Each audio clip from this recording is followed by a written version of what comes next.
We're up in Shelton, Washington right now at the Cruise the Creek Car Show, and it's just such a blast to come up here. We come up every year now. I think it's our 3rd year. Yeah, it's awesome because we started this like 3 years ago, and we had a lot of fans here, but each year it just doubles in size. So seeing how much love we get on the West Coast is always a good thing.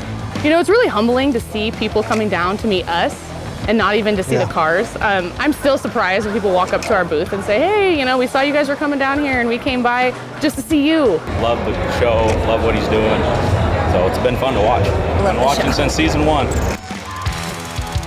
Meet. People are all really nice, you know, they want to talk to you. Everybody here's got a story about a car that they had or that they have. People get to know you and they come out and they want to visit with you. They want to tell you about their cars, which is great. That's what I'm here for. So we're going to spend the day walking around, looking at the cars, judging them, interacting with people. So, yeah.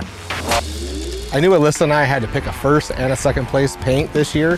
So you kind of start looking before the crowd gets too hot and heavy. So you kind of just do like a good overview before you actually get in the middle of everything. Right now, I'm going to grab Alyssa and we are going to head out to pick out what we feel is the best paint job here at Little Creek Casino. It's going to go great. I got my sidekick, my partner in crime. We're going to knock this out the park. Oh, Alyssa and I, we're one. We're like peanut butter and jelly. They're not going to have any issues. It's going to go just fine. Why do you get to drive? Because I'm not drinking. I haven't been drinking. I see. Maybe. Polaris is a blast. You know, I have so much fun in that thing. I love taking it out, but there was not a chance in hell I was going to let Alyssa drive that. Man, find first gear. Let's go. Shit. He's only into an automatic. Yes, it started at 6 a.m. though. I wanted to make sure I had enough energy. You started early. I did. I'm not a morning person at all. A couple hours into our day, you know, she was getting a little happier, a little more spunky. So I'm sure it was just the nerves were calm finally. I don't know why.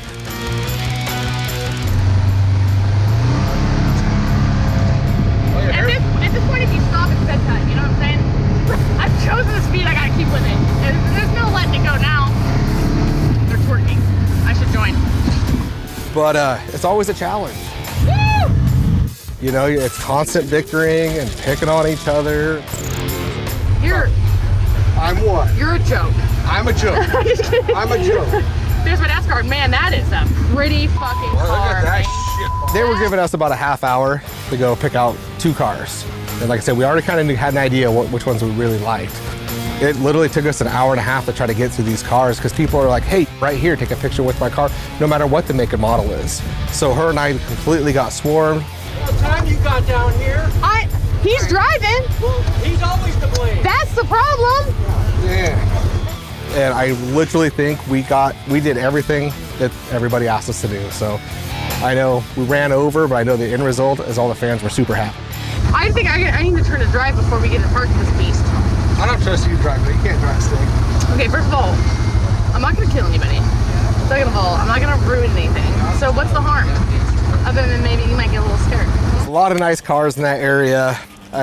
She was really thirsty that day. I don't know with what. I just felt it was best that if I did all the driving. We got separated, so I kind of went slow, kind of put it away. Hey, how we are.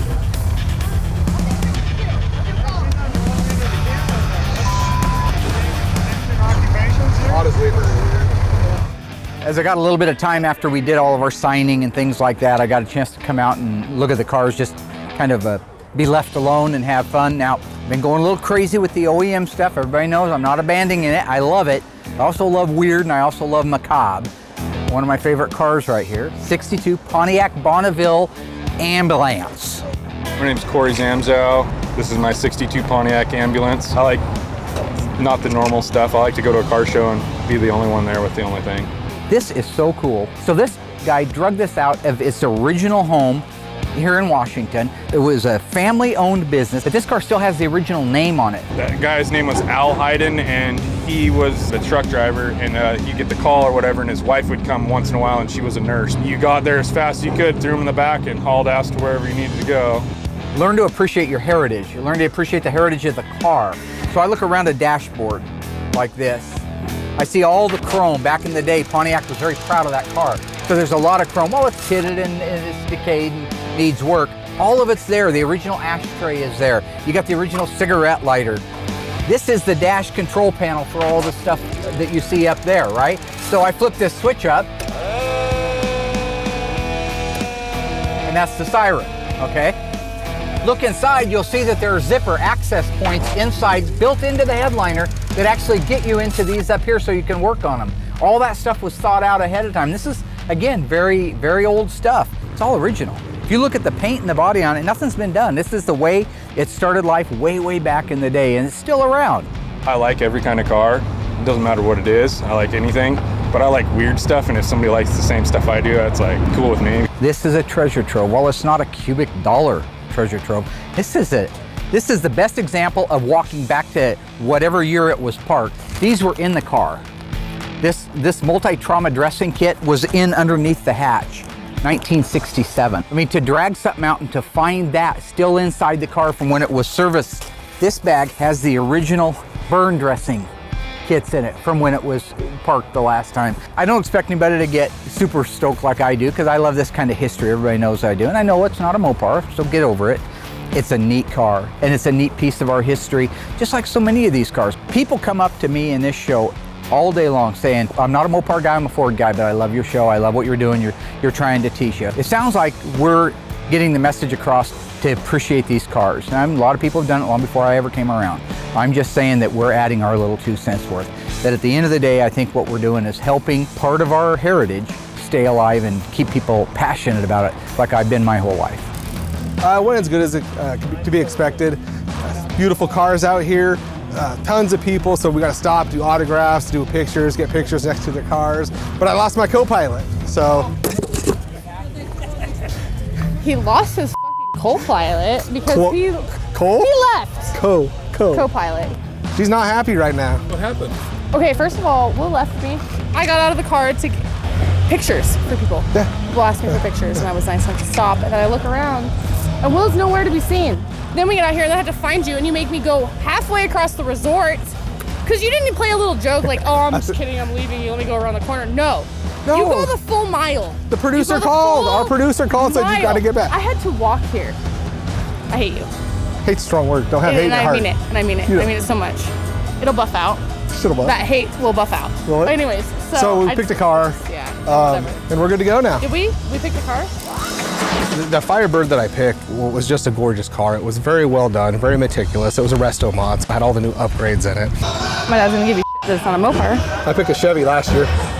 Just the little details. They got rid of the wipers completely. Now, I get it, but these cars aren't driven in the rain, but it gives a sleeker look. They got rid of the drip rail gutters that run along the side. Just little details like that they got rid of that just makes the car look really clean. The paint was beautiful, top to bottom. It was just a very sanitary job on that from start to finish on the car. Color always catches my eye, but it's also got to fit the car. Somebody might have a paint job, but if it's on a Pinto, it just doesn't work. So I always like to find a good combination of what's classy, but yet stands out on that vehicle.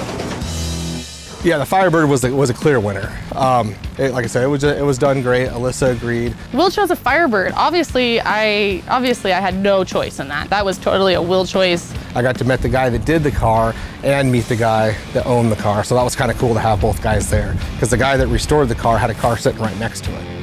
But it was cool to meet both of them. Yeah, it's a pretty car. I know, I was looking at it last night from my motel room. Yeah.